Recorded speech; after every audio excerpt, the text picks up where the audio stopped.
This is a long video.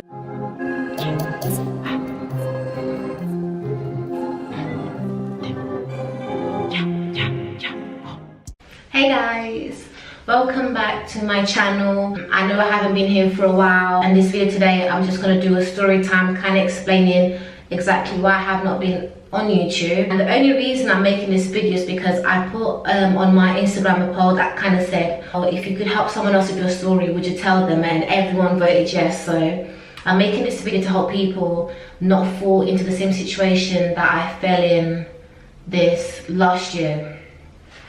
Well, this year. This happened in January, so this year. Basically starts from last year April. So last year April, as you guys know, if you guys watched my last videos, I developed IBS. And I developed IBS because I was so stressed. My body hormones were trying to like understand what my body was going through. I was extremely stressed. There was a lot of things going on, especially with uni. And I stressed myself even more. If you guys know, I went to Portugal to go speak to the doctors because I was only there for 3 days. They said that I need to be there for 2-3 weeks to get all the examination I needed to really know what's going on with my body. Came back to the UK, booked a specialist. They told me it's IBS, and with IBS, like, your body is going to do what it needs to do. I did every single scan. I did ultrasounds, I did internal scans, I did blood tests, I did every single thing because I was just like, no, there's something more. And when you're a woman, you get scared when things are happening like on your lower side, because like that's where we reproduce and stuff. So you get really scared and you don't really know, oh, like what's going on and stuff. So that's that. So then summer came now. I went to Portugal with Montel. I did not record this holiday. My niece was born. My niece came into the world as well. It was just an amazing experience. Like, it really made me like come back to the real world kind of thing, and like value my family, value the people around me, like really like motivate myself and uplift my spirit, because my spirit was really low. So come back to the UK now, and then I went to Germany with Montel for his combine. If you guys know Montel, then you know from his Instagram page, he does American football. When his combine, I recorded it and I said, yes, this is me coming back onto YouTube now. I feel motivated. I feel like I can do this. I got myself ready for third year of uni, and I was ready. I was so happy. I was like happy. And then boom, this is where the story begins now. 3 weeks into November, my landlord tells me, my mum, my little sister, you guys are gonna have to move out because I've got a job back in Nigeria, and he's a lawyer as well, and it's a really good position with the government, and I'm gonna have to sell the house. So you guys will have to move out by the end of December. So this means like beginning of January. And me and my mum were not expecting that because we had just come back from holiday, you know, everyone's trying to get back into the normal routine. Uni has just started for me. I was not ready for that. But you know, it is what it is. So it is what it is, right? So I started looking for houses. Me and my mum went to a lot of house viewings, but all the houses weren't suitable for us. Some were too far, some had no parking. Me and my mum both drive. Some were too far for my little sister to commute by herself to school. Now we're at the beginning of January. I found a place. I found a place that was advertised on Zoopla, Gumtree, and Rightmove, right? So this house has been advertised in South London. I'm just gonna say, put it out there. This house has been advertised in Sydenham. So yeah, in Sydenham, and it was a 3-bedroom house with a study room. And yeah, I contacted the landlord. We scheduled a viewing to go see the house, and yeah, everything was normal. They told us what time you want to come. I told them what time I want to go. I contacted Montel and I was like, Montel, please come with me to the house viewing. Me and him go to the house viewing. The house is nice. We meet the lady. She introduced herself as Tanya Spencer, and we were talking, looking at the house. I was like, oh, the house is nice. And she asked us this one question, which was like, which wasn't dodgy, it just made you really believe that this was very genuine. So she was like to us, we're not trying to rent the house anyone that has kids, because our last tenants damaged the house. We had to refurbish the house, we had to do this and that to the house, and then we were like, no, it's just me and my little sister, my mum. Like, oh, how many minutes? It's just me, my little sister, my mum, so it should be fine. Yeah, so she's like, okay, that's fine. And I told her, like, you know, I like the house and then mum was gonna love the house. So the house was a really nice house. You know, it was suitable to us. So we're from South London, so it wasn't like a major distance move or anything. Boom. So that's done now, yeah? And I told the lady, okay, I'm gonna come with my mum. I'm gonna go to home, talk to my mum, show mum the videos of the house. And then I'm gonna contact you back and tell you like what we think about the house. And she said, okay, well, we've got a couple more viewings in the house, so we'll contact you to see if you guys are suitable candidates or not. My husband will contact you. I'm like, okay, fair enough.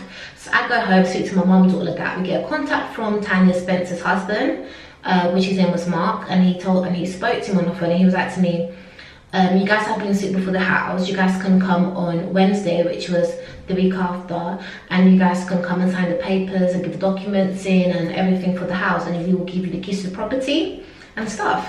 So skip forward to Wednesday now. Yo, these people are so good. Wednesday's there now. She speaks to my mum. She shows mum the house again, and she tells my mum, you know what, the spare room you have, people are so up, yeah? They tell my mum, oh, the spare room that we have upstairs, you can make it into a little business room. My mum does hair. So mum's like, yeah, like, you know, because usually landlords will allow you to do that, but you know that thing with tax and paying all these stuff, self-employed, like they're a bit dodgy with that. Now this is the part, right, where like some people might be like, this is the reason why this happened to you. So the lady asked us to pay in cash, right? And because our old landlord is a lawyer, and we gave him cash as well for the property we were staying in, we spoke to him. We were like, you know what, they're asking us for cash, but we don't want it to be a dodgy thing. So what do we need to look for? What we need to request to make sure that it's legit? He said, ask for a receipt, deposit scheme, and the keys of the property. Then you have nothing to worry about. Bear in mind, guys, the advice that we got did not just come from our old landlord, but it also came from estate agents from our local area, which are very much experienced in the field. We got into the house. She had the keys to the property, she had the deposit scheme, she had documentation, she had the receipt, she had the electrical certificate, she had the gas certificate, she had everything for that property. So we did not even like so all them doubts we had literally went past, because she had everything there, and she had the right address of the person who owned the house and everything, and she even had a statement for us to put money every month to pay our rent. She had everything, she had everything. So there was no way that you'd be like, yeah, like she dodgy, like she's trying to like take some money. Like there was none of that. Boom, that's that. So we give her the money by cash. This woman is crooked. You know what she does? There's a big window in the kitchen, right? She goes, oh, you never know who's watching outside that might try to jump me and still might want to let me go to the corner.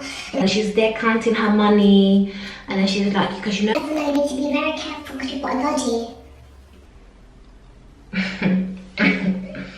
This is what really annoyed me, because she's a good actor, which means that she has done this not just once, not just twice, not just three, not just four, but a million times, you know what I'm saying? But cool, you know what, we're gonna let that slide for now.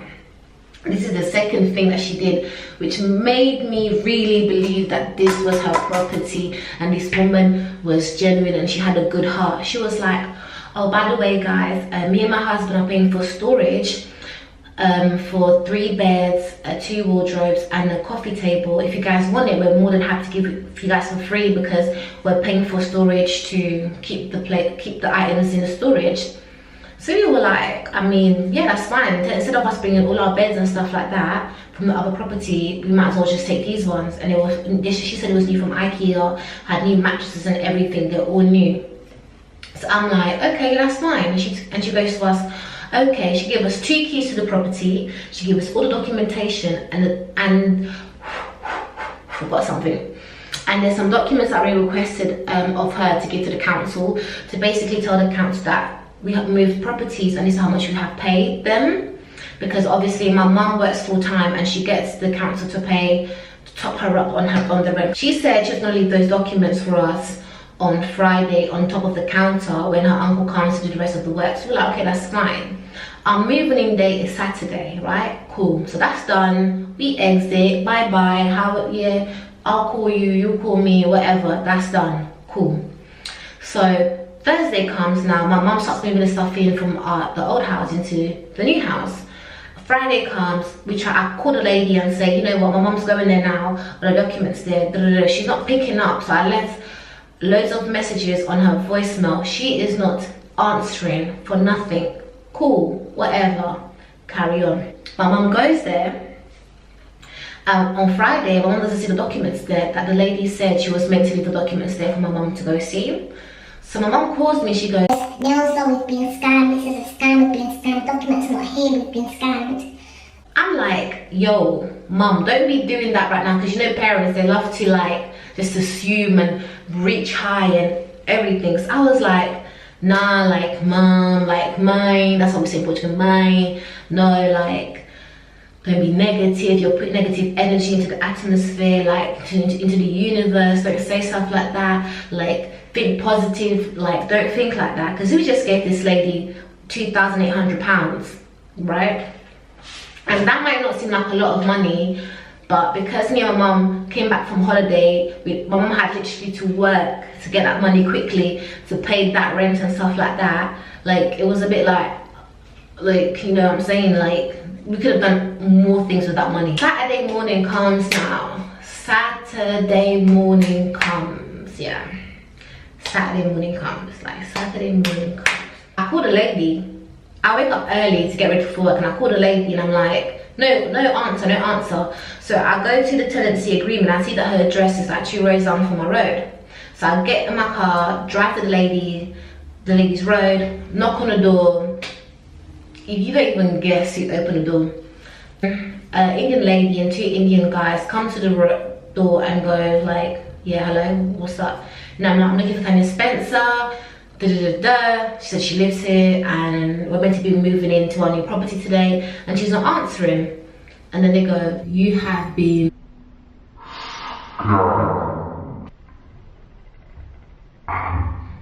I'm just by saying that word. You have been scammed. You're the 3rd person this week that has come here today looking for that has come here. You're the 3rd person. Wait, I can't even talk. I'm stuttering. You're the 3rd person this week that has come to this address asking for Tanya Spencer. You have been scammed. At this point, I'm not even thinking about the scam. I'm thinking, how am I gonna go to my mum and tell my mum that the house I found us, is a scam? That's what I was thinking. I was like,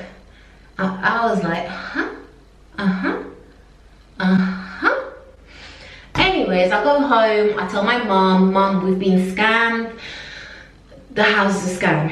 My mum goes, it's a scam, it's a scam. Well, we're still gonna move in, and we're gonna put all our stuff in the house, and we're gonna live there until someone tells us to get out because no one's gonna come and take my money. And I'm looking at mum like, mum, I don't think we can do that, and that'll be illegal. She goes, honey, I already gave them this house. We need someone to live. We're not going to be homeless. We're going. So now me and my mum move all our stuff into the house. We're literally in the house now. At this point, we're in the house.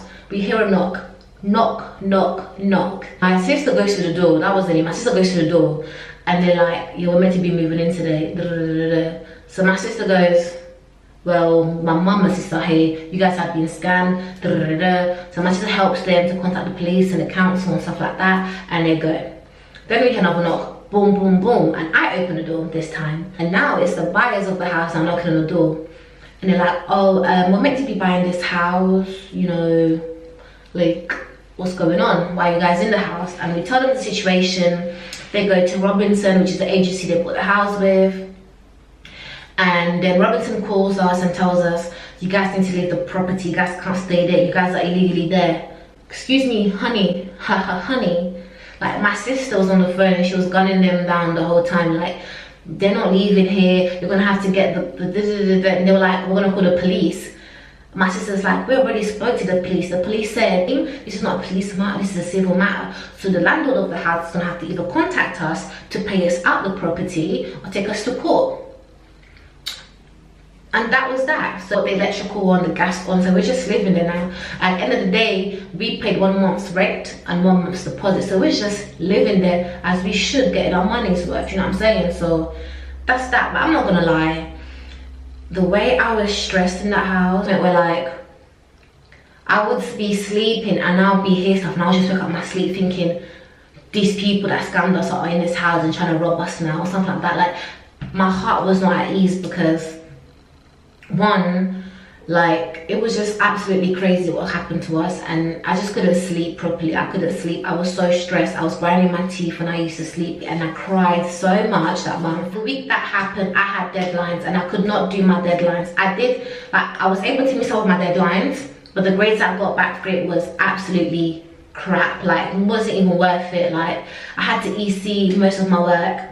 I EC'd like 2 works till summer because I just couldn't do it. I'm not gonna lie, I couldn't do it. Like, I was so distressed, and my IBS completely went worse because it was just stressful. I had to call lawyers, I had to call the council, I had to call so many numbers because my mum's English is not that good, to translate, to try to get this whole situation sorted.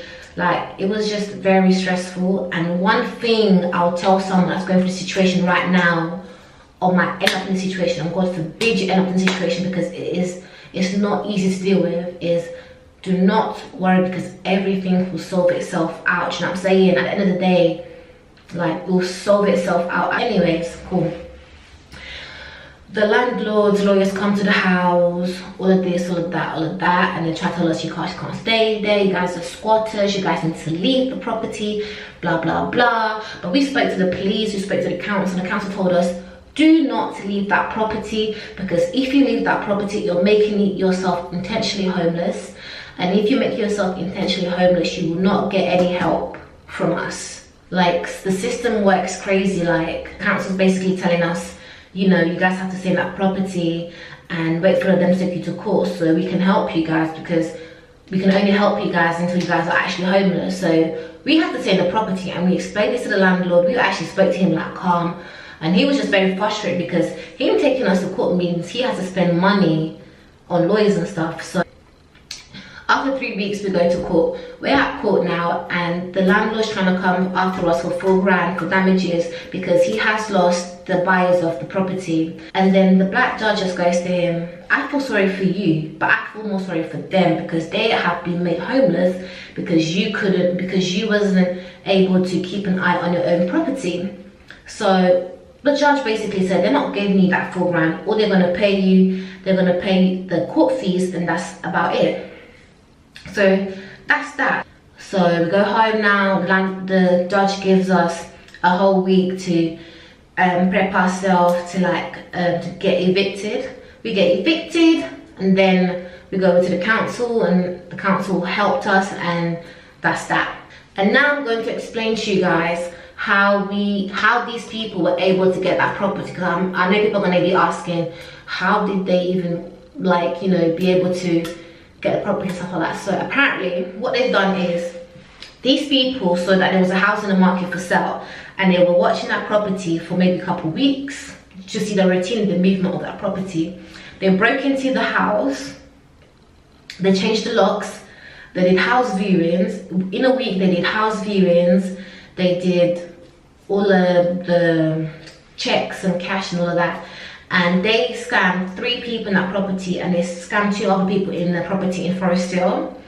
So yeah, that's how we got scammed. Like, the thing that really scares me is that there's no red flags you can look for. The only red flag I can say to you is do not pay cash. Whatever you do not pay cash. It don't matter if they got the keys to the property, do not matter if they, listen, if you've been in the house, don't matter nothing. No matter if you go online on the landlord registry thing and you see that they have the right name, the landlord, they're actually the person that owned the house, it does not matter. A lot of people think paying by card saves them all of this drama. No, it doesn't. You can pay by card and still be a scam. And the reason I'm saying this is because banks only refund you money that's been taken out of your account. They don't refund you money that you have paid to someone. So you have paid someone some money and it turns out to be a scam, you will not get that money back. So that money will be lost. The only thing that is good of paying by card is that that person is basically can get tracked down. That's the only thing. So please don't think, yeah, I'm just gonna like rent a house and pay by card and nothing will happen to me. No, this can still happen to you. She had every single detail of the actual landlord, which makes me think that he's involved. But the judge said that there's no point us going that route because it's going to cost us more money. And you know, and the police even told us that even if these people get caught, they can do community service because the crime is less than £5,000.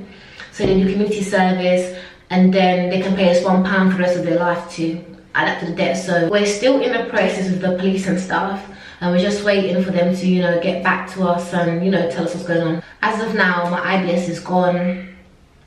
I'm in a better space. Like, all the people around me have been very supportive, from my workplace, from my family, from my boyfriend's family, from my friends. Like, everyone has been so supportive. And I got mad anxiety from all of that. Anxiety was up here, but now, you know, I've been able to like come down to earth and really like be myself and feel happy and stuff. So yeah, this is the video for today, and I'm going to be back on YouTube. And thank you so much for watching this video, and I hope it helps you, because you know what, I don't wish that on anyone, because it was a really hard time for me. Anyone who has me on social media knows how depressed and how stressed I've been this couple months, and I've been thinking, why me? Why my mom? Like, why us? Like, what have we done? But everything that happened to us was just a life lesson, and you know, it is what it is. It's gone now, and yeah, thank you so much for watching this video.